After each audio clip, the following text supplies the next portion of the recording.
Hey nerds, Farmer Jesse here. Welcome to Growers Daily, your daily dose of ecological farming insight. It is Wednesday, July 1st, 2026, and today is a good old water show. We are talking about how much water you need for a market garden, storing rainwater safely, and water bankruptcy. So let's do it.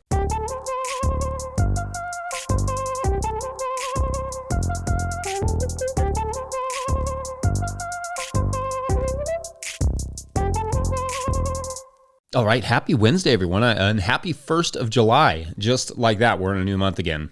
Y'all down there in the southern hemisphere are in peak winter.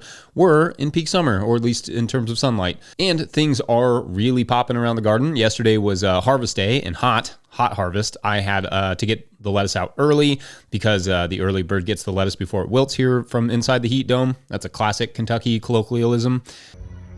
All right, so it's like a billion degrees. Harvesting lettuce still. I'm sweating. I'm probably going to sweat through 3 shirts today. And honestly, this is like my favorite. I kind of love this weather. I mean, I will take this every day over like a single winter week. Yeah, let's go. Yeah, so I like the heat. I'm not going to work myself to death in it, and I definitely feel differently about it when it's, hot and very dry at the same time. But right now, after all the rain that we had in June, I'm enjoying it, and the garden is relatively happy, all things considered.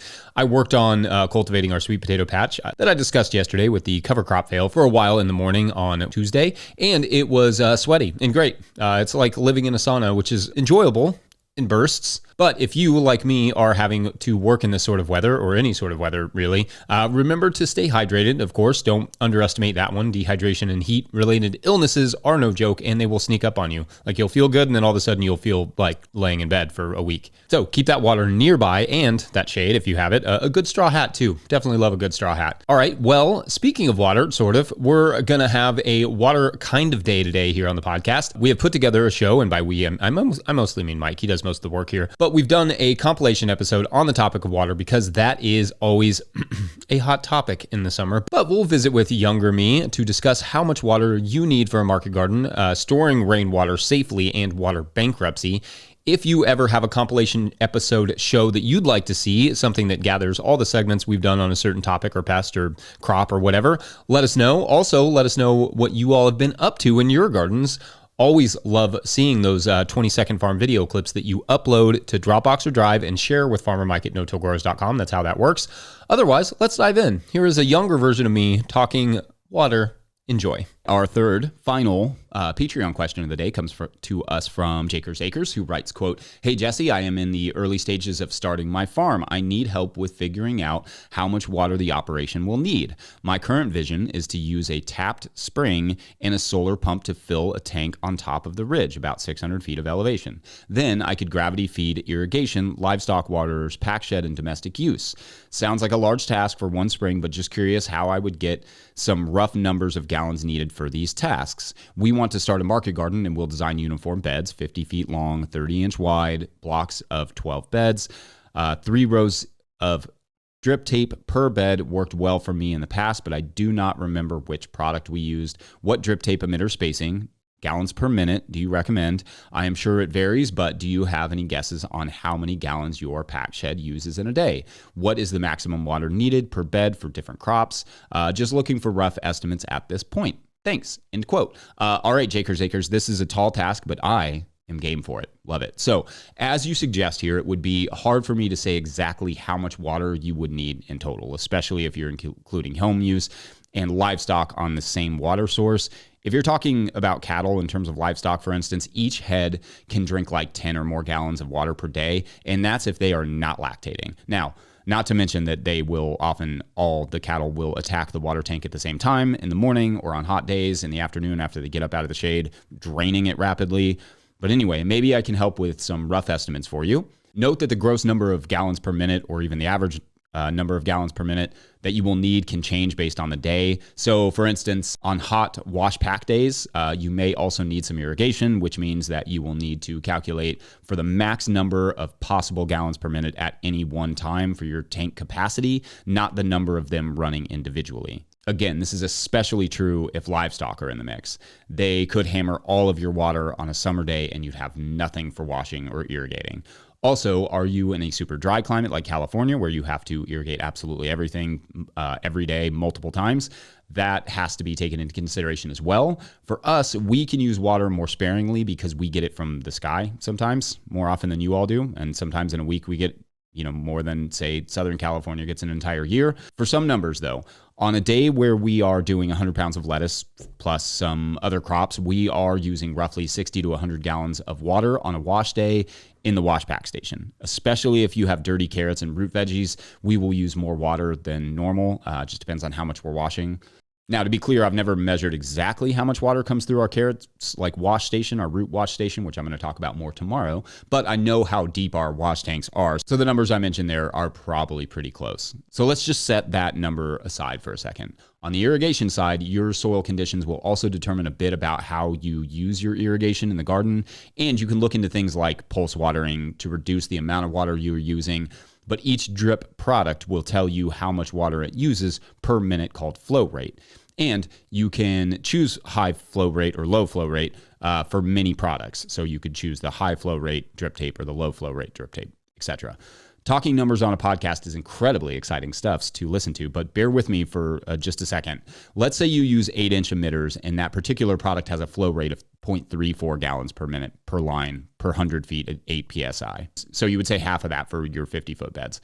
That means for 3 lines, you are using a half gallon of water per minute per bed. So 10 beds would need roughly 5 gallons per minute, which I think is an easy enough number to work with. And let's say you were doing pulse watering to conserve water, running it for like 5 minutes every hour. That means that you would be using roughly 25 gallons per 10 beds for each pulse and doing that 5 times in a morning. So, and I know you are enjoying these numbers, you all. Wait for the grand finale. For a morning from 8 to noon, running it 5 times, you would use 125 gallons. Ta-da! Okay, so to get away from the numbness for a second, basically you'd want at least to be able to deliver 125 gallons to the gardens and 100 gallons to the wash pack on a harvest and wash day in the morning from your tank. So 225 total, not including livestock or home water, which isn't bad. Now, if you are not pulse watering, that's a different story because you would be running those lines for an hour or more, whatever whatever they need. Pulse watering is nice because it can cover for most crops. Fruiting crops, for instance, are going to require more water than,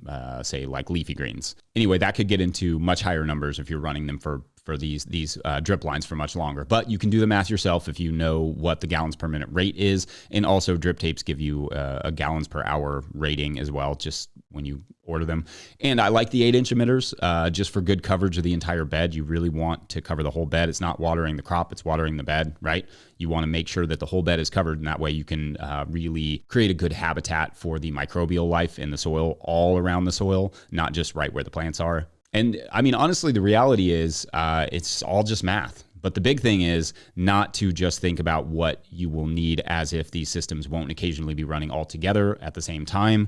Plan for more than you will need or that you could envision needing so you are assured to have enough. And also plan to have a good system for monitoring the pump should you wake up to find that it failed on a harvest day to fill your tank and you don't have any water. That would be terrible. Having a backup is not the worst idea. Today's episode is brought to you by Grown By. Grow smarter with Grown By, the farmer-owned cooperative.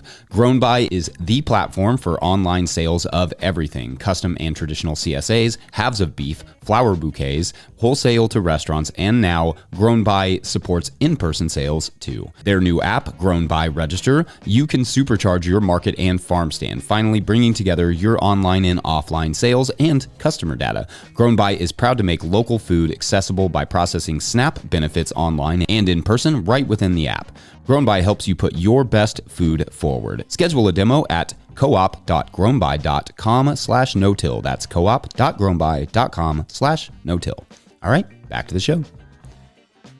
Today's Patreon question comes to us from Patreon member Sebastian Cooper, who writes, quote, "Hello, fellow no-till growers. I'm extending my home garden this year from 20 to 60 meters squared. That would be 200 to 600 square feet. I could go a bit bigger, but I'm still learning a lot from your work and the Living Soil Handbook, so I don't need to rush it. Zone 7B in Northeast France. And just like a large amount of countries here in Europe, we are going through a pretty dry summer. Those drought episodes will inevitably become more frequent and more intense in the future. Sadly, the generated water stress is slowly killing a lot of native trees in Europe, but I guess it's the same for all of us.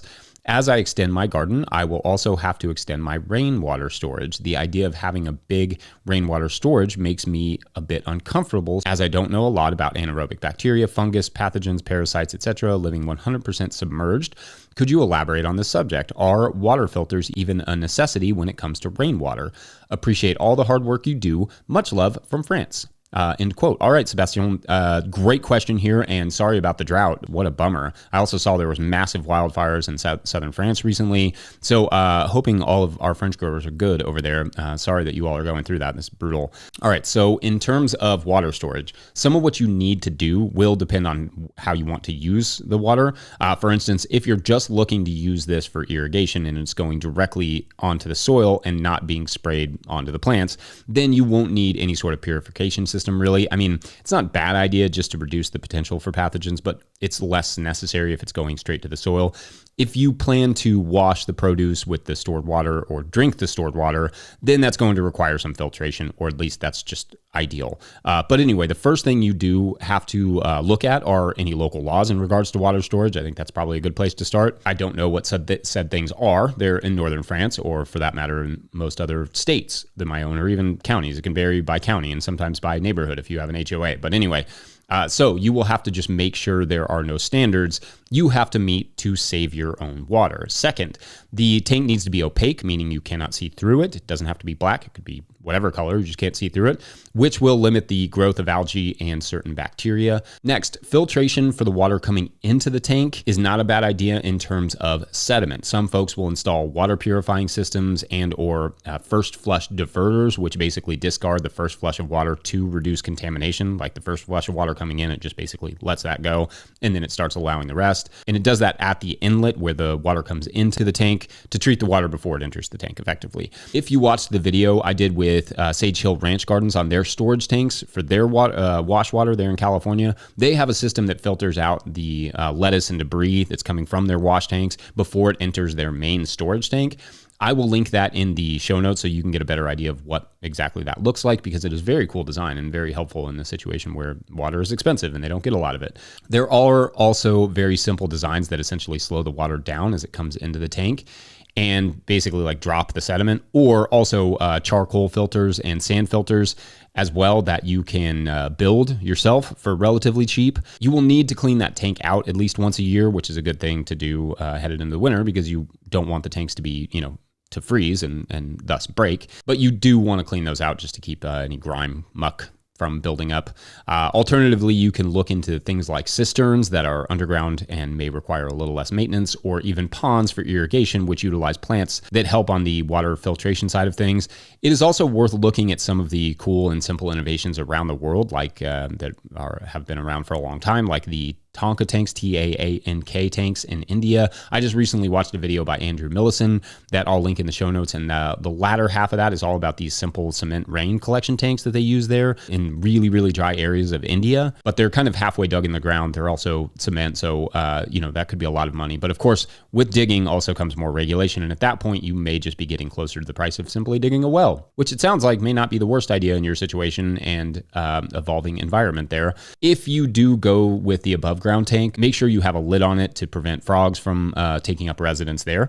There's a good study on rain barrel collection from Rutgers that looks at heavy metals and E. coli and found that the rain barrels they studied had low levels of each, in fact, but gives some important guidelines on how to manage and deliver the water. I will link that in the show notes so you can kind of thumb through. It's a really simplified version of a study and easy to follow. In short, most rainwater collection, if done in relatively airtight, opaque containers, will be fine for garden use so long as it does not directly touch the plants, or at least the edible parts of the plants, but also be working on long-term storage solutions for your property as well, such as a well, cisterns, ponds, or preferably a couple of those, whatever makes sense for you. Anyway, I hope there is something helpful in there, and I'm sure our commenters will add their experiences with rainwater collection in the show notes. What has worked for you all and what hasn't? Be good to hear about that.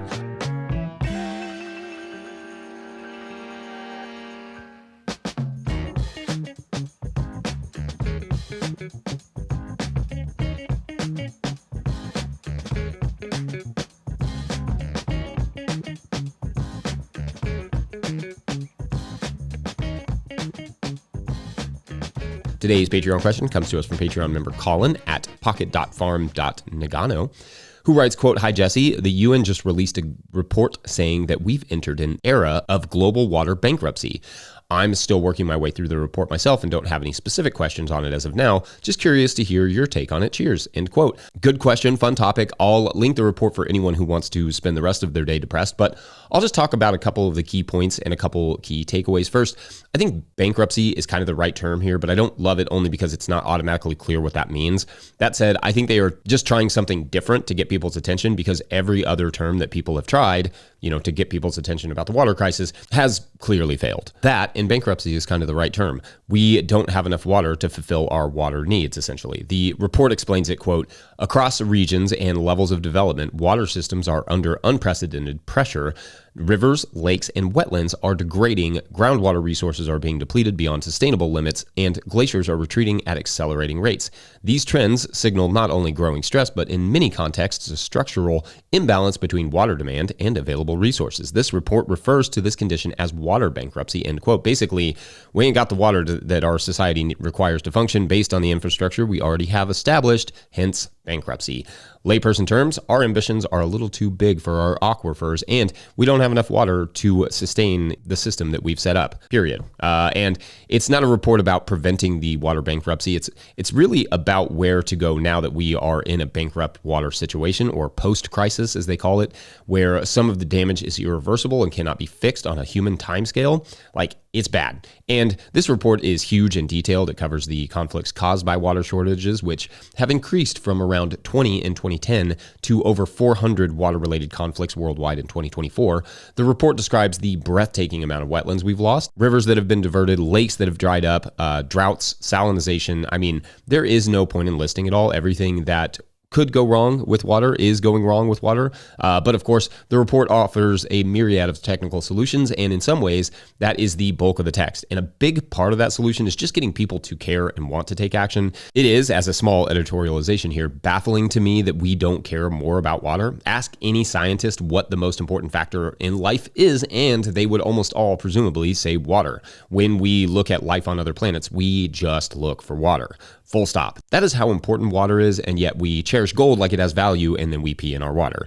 It is hard to express how far afield we have gotten in our priorities as a state, as a country, as a world, when we don't put the most important factor in life at the front of every single policy decision that's made. You cannot live on money, but you cannot live without water. So anyway, unsurprisingly, this report got almost no media attention. As far as I can tell, it's not mentioned in a single major publication, including the New York Times. Water just ain't sexy enough, I guess. And truth be told, most people probably agree with that. They just don't care about water, even though it is the most important thing you need to survive. The populations of water-poor states continue to rise, which is just stunning to me. States like Arizona, Texas, California, Utah, etc., these are extremely dry states whose populations are growing faster than almost anywhere. What are we doing, friends? And I may have said this before, but I met some really cool growers in a dry western state a couple years back. And when I asked how they felt about the water concerns, they almost uniformly told me that they felt if it got bad enough, the wealthy people in the state would fix it. More than one person said that to me. This, to me, is no plan. It's kind of the opposite. Exceedingly wealthy people, by their very existence of hoarding wealth, have proven they are not reliable saviors to the average person. No doubt they will solve it for themselves or get in their planes and fly to the water or fly the water to them, but they ain't pouring money into helping the rest of us. If they aren't doing that now, they aren't going to be doing that later. This report lays out a plan, an actual plan, and that's what we need. Policy and mitigation, not hope, not apathy, definitely not reliance on ultra wealthy people's goodwill, because we need to make a change. We need to execute that plan. Otherwise, we are not rebounding from this bankruptcy. We will just sink into the quicksand that we've created. So yeah, I guess those are my thoughts. Let us know yours. Also, if you want to dig in a little deeper, I'll share the recent episode of Stuff You Should Know on the Colorado River Compact, which is fascinating. And I mean, if you're out west, probably a little bit terrifying. All right, I hope you all enjoyed that little compilation day. Always fun to get these segments organized into a cohesive show or two, so why not on Wednesdays? What else are we doing? Anyway, speaking of, that is all there is for this Wednesday. Don't forget to cheer on the U.S. men's national team this evening as they play Bosnia-Herzegovina in the first stage of the knockout rounds of the World Cup. Remember that No Till Growers is a nonprofit 501c3, so donations are tax deductible and greatly appreciated. Please make sure to like and subscribe and or follow wherever you're getting this podcast. That is an easy way to help us out out as well. Enormous thank you to all of our show sponsors. And if you'd ever like to sponsor the show, you can reach out to Farmer Michelle at no-till-growers.com. Big thank you to Michelle. Big thank you to the No-Till Growers Board of Directors. Huge shouts to Willie Breeding for the theme music, Mike Hilbert for the production help and editing, and my wife Hannah for absolutely everything in the world. Also, shouts to Epidemic Sound for the background music that you can hear.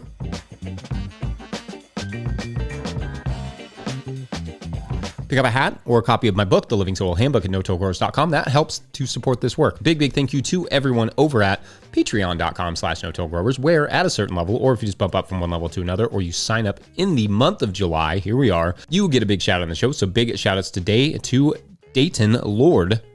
Shouts, Dayton. Keeping our story going this week, which is, as you will remember, about Merv, the young magician, 8 years old, who was up early every morning eating his cereal, practicing his magic. Then one morning, he's working on his wand techniques. You know, you got to like doot thing.